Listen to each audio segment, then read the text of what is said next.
최강욱 의원이 1심에 80만 원 받으면서 선고받고 나오면서 했단 말이에요. 윤석열 총장도 같은 기준에서 똑같이 검증받아야 된다. 뭐 이렇게 이야기를 했던 부분이 있는 것 같은데 아무튼 최강욱 대표는 망설임이 없는 사람이에요. 말하는 게 난 너무 마음에 들더라고. 정치 검찰의 장남질에 따른 사회적 비용이 얼마나 큰 것인지 다시 실감한다. 선거법 위반까지 포함해 기소한 부분에 대해서는 그 의도, 그것을 통해 노리는 정치적 목표를 충분히 짐작할 수 있을 것이다. 이것을 자신의 정치적 자산이라고 오판하고 정치활동에 나선 전직 검찰총장이 과연 얼마나 진실하고 정의로운 결과를 위해 그런 절취활동을 하는지 똑같은 차원에서 면밀한 잣대로 검증해달라. 언론사들한테 한 이야기입니다. 그 이야기는 저 열린민주당 방송에서 제가 충분히 말씀드렸기 때문에 시간 관계상 넘어가고요. 오늘 그 조선비즈가 이런 타이틀로 보도를 하나 냈어요. 정치 검찰의 농간이라더니 조국 일가 재판 8전 8패. 조선일보 쪽에서 낸 거예요. 근데 그 기사에 사진이 2개가 있어요. 시위하는 사진 하나 볼게요. 시위를 하고 있는 사람들의 사진이 하나 있는데 이거. 불과 며칠 전입니다. 조국 장관 책 나온다고 하니까 이 사람들이 지금 서울중앙법원 앞에서 조국의 시간, 국민 고통의 시간, 조국의 시간, 내로남불의 시간 하면서 이걸 만들어가지고 단체 이름은 교육 바로 세우기 운동본부, 미라클 웨이브 뭐 이렇게 쉽게 표현하면 뭐 보수 뭐 관변단체라고 보는 게 맞을 것 같은데 그러면서 조국 일가 재판이 8전 8패다라면서 표를 하나 딱 걸어요. 그것도 한번 보여주세요. 김경록, 조범동, 조건, 정경심, 최강욱, 조범동, 김경록, 최강욱. 8전 8패래. 이게 대국민 상대하는 대표적인 사기술이라는 걸 말씀드리고 싶어요. 이 사건의 시작 중에 가장 먼저 재판받은 사람이 이제 김경록은 맞는데 김경록이 무엇이 유죄인지에 대한 이야기는 안 하고 있잖아요.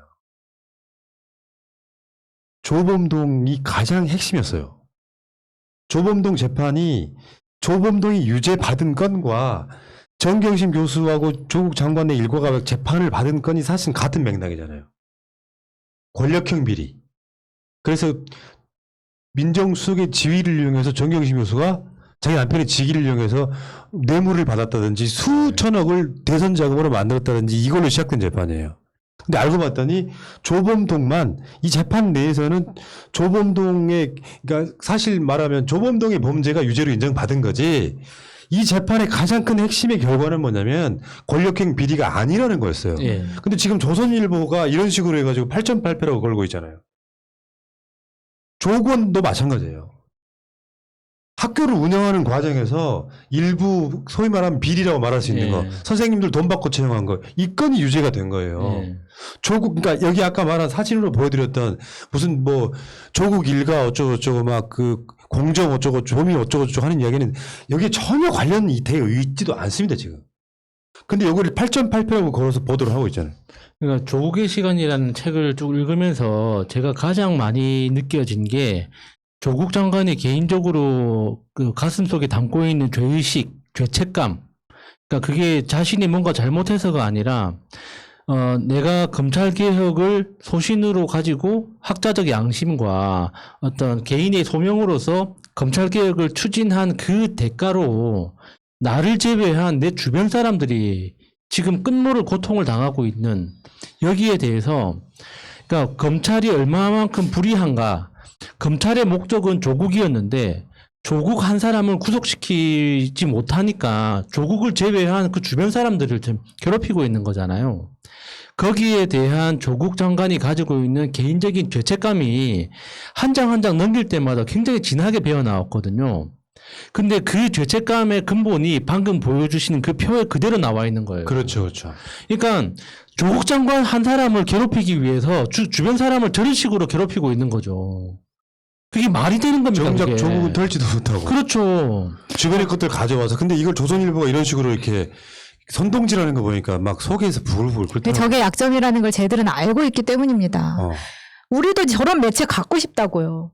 왜냐면 이거 가지고 하나하나 따져봤을 때 이거를 뭐 언중이 같은 데서 이 기사를 내리게 할 수 있느냐? 없잖아요. 왜냐면 일부 사실이 있거든. 그러니까 정확하게 설명을 안 할 뿐이지 저렇게 표를 딱 만들어서 하면은 그래서 이거 사실인 건 맞잖아요. 라고 이야기를 했을 때 할 말이 없는 거예요. 조선이 가장 쓰레기 같은 짓을 저렇게 하고 있는데 우리는 왜 저런 매체가 없냐. 우리 또 이렇게 나가면 또 사과할까 봐 걱정이나 하게 되고. 검찰의 스킬이기도 합니다. 정경심 교수한테 온갖 것들을 갖다 붙여가지고 그중에 일부 유죄, 일부 무죄 만들어지잖아요. 100가지 건 중에 99가지가 무죄가 나도 한 가지 건이 유죄면 정경심 유죄인 거예요. 검찰의 스킬이 그거야. 그러니까. 막 갖다가 걸어놔. 제목을 막 말도 안 되는 걸 막 증거, 인멸, 교사, 뭐 차명계좌 어쩌고 막 걸어놔. 그중에 하나는 유죄가 걸리죠. 그걸 조선일보가 받아가지고 조범동 유죄, 정경심 유죄, 김경록 유죄. 이 미친 새끼들 정말. 그래서 조국 장관 책, 조국의 시간 이야기를 조금만 해볼게요. 나 지금 어처구니가 없네. 이게 내가 지친다 막 지쳐. 봐봐요. 일단 한길사에서 이 조국의 시간 책을 9월 초에 출간한다고 그래요. 점자책. 오. 지금 장애인분들 중에 특히 이제 잘 안 보이시는 분들은 이 책을 읽을 방법이 없잖아. 요즘 그 엄청난 단말기가 개발되어 있습니다. 이 텍스트를 입력하면 점자가 자동으로 이렇게 딱 이렇게 만들어지는 그런 단말기들도 있고, 그리고 이제 그 맹인협회에서 발간하는 종이로 만든 점자책도 굉장히 이렇게 잘 시스템이 돼 있거든요. 그러니까 거기에 대해서 이제 그 한길사하고 그 협회하고 이제 협약을 맺어서 점자책으로 발간하기로 했다고 하는 거죠. 예. 그리고 공식적으로 2주 만에, 사실 2주가 안 된 거지. 그러니까 온라인 발매라든지 선주문 이런 거에 포함하면 2주 정도 만에 20만 부가 나가는 거예요. 20만 부가. 왜냐하면 이게 뻥튀길 수가 없어요. 출판사는. 세금 문제가 있기 때문에. 출판사가 하는 게 정답이에요. 우리가 막 넷피셜 갖고 뭐 너무 앞서가는 것도 그렇지만 한길사가 공식적으로 온라인 포함해가지고 선주문 받은 지 2주 만에 20만 부가 돌파했다. 어마어마한 사건이죠, 이거 진짜. 대표님 몇 권 사셨어요? 나는 지금 내가 개인적으로 산 거는 지금 일단 2권 샀어요, 2권. 그러니까 이게 사재기란 소리 들을까봐. 네. 예를 들면 내가 한 20권 샀어요, 그러면은. 봐라, 저렇게 뻥 튀겼다, 이 소리 들을까봐. 딱 2권 사서 한 권 선물을 했고요. 한 권 지금 제가 갖고 있는 거예요. 저거는 지금 앞에 걸려있는 거는 누군가 선물을 보내주신 거. 저도 한 권 살라고 그랬는데 어. 누가 주신다고 하여 제가 사는 거는 선물로 드리려고. 그래서 개인적으로 살 때는 최소 2권씩 사는 게 이제, 그리고 좀 수면용으로 살 거면 3권씩 사야 되고. 높이가. 배고자 하려면 예, 예. 머릿속에 쏙쏙 넣으려면 배고자 해야 되거든요. 그러니까 그런 식으로 우리가 이야기하면 안 되는 거죠. 그러니까 파는 게 목적이 돼서는 안 되고, 설사 책을 덜 팔리더라도 이 책 하나 갖고 10명이 돌려보더라도 많이 조국 장관네가 갖고 있는 이거 역사상 가장 폭력적인 이 사법 폭력에 대해서 우리가 알려내는 게 더 중요하다 이렇게 보는 거라서 읽지도 않을 책을 산다 이런 얘기는 속마음으로만 밖으로 이야기할 필요는 없는 것 같고요. 웃자고 한 얘기인데 막 죽자고 덤벼드시네요. 내가 지금 조국 장관 이야기를 웃자고 할 수 있습니다. 죄송합니다. 아니 뭐 도와주시고 싶으신 분들은 사실 뭐 이게 정치적인 책이다 해서 거부하는 도서관도 있다고 하는데 사실 그건 거부할 수 있는 분야가 아니라고 그렇죠. 생각합니다. 네. 네. 그래서 본인이 다니시는 공공도서관 혹은 집 근처에 있는 공공도서관에 요즘 마을 도서 도서관 신청을 많아요. 해주세요.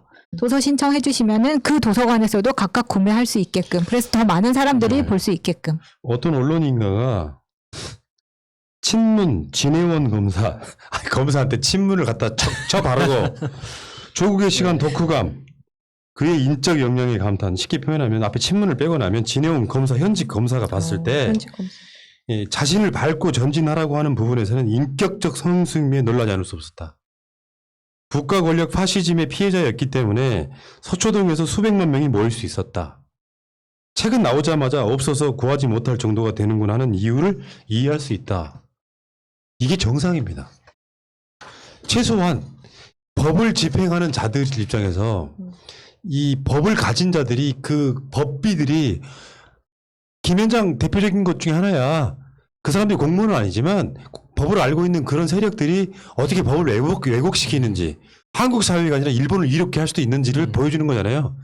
근데 여기에 대해서 현직 검사가 이렇게 표현할 정도면 친문이란 말을 굳이 붙일 필요가 없는 겁니다. 근데 이게 조국 장관의 책을 읽으면서 그러니까 역시 학자구나.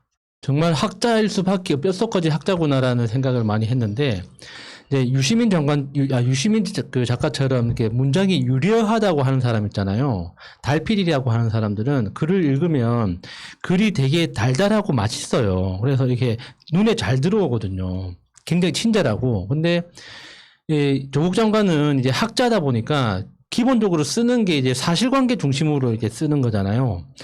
그러니까 이 자기의 감정적인 표현들은 문장 제일 마지막에 한 단어로만 나옵니다. 아팠다, 아쉬웠다, 분노했다 이렇게만 나오고 나머지는 다 사실관계가 정말 철저하게 그러니까 읽어가다 보면 와 구성은 정말 완벽하구나.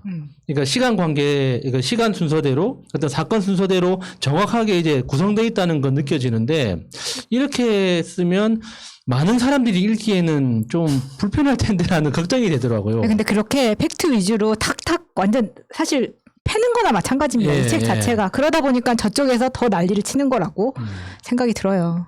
네.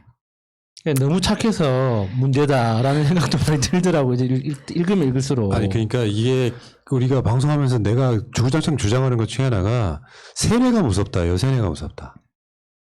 사람들은 내가 민주시민이고 깨시민이면서도 기득권 세력이 강제 주입하려고 하는 세뇌된 그 언어들이 무서워서 천안함권도 마찬가지죠. 그래서 그게 사실과 다른 내용이 확정된 사실로 굳어져 버리면 거기에 대해서 계속해서 세뇌가 된 채로 전제를 깔고 이야기하는 거예요. 조국 장관 사건은 다시 말씀드리지만 검찰이 왜 박근혜 국정농단보다 더 큰 수사팀을 꾸려서 털었겠냐고요. 정말 조국 내가 어마어마한 비리를 갖고 있어서 막상 털었더니 숨겨진 재산이 한 3천억쯤 되고 거기에 봤더니 민정수석으로서 뇌물을 엄청 받았고 알고 봤더니 진짜로 조미는 조국 장관의 어떤 인맥을 통해 가지고 공부 전혀 안 했는데 막 대학을 갔고 이랬다면 윤석열은 살아있는 권력에 대한 수사를 했다는 자격이 얻을 수가 있는 건데 그러니까 민정수석이라는 직위를 이용해서 그렇게 뇌물 받았다는 그거는 흔적도 없이 사라지고 파다 보니 대학교 입학 때 그러니까 당락을 결정하지도 않았다는 그것도 사실은 받은 상장을 안 받았다고 프레임화 시켜서 표창장 조작 사건이 나오고 위조 사건이 나오고 그것마저도 표창장 위조 사건을 조작해버리는 사건이 벌어지고 최강욱 의원 재판에서도 마찬가지지만 인턴을 했다고 하는 증인도 있고 못 봤다고 하는 증인이 있어.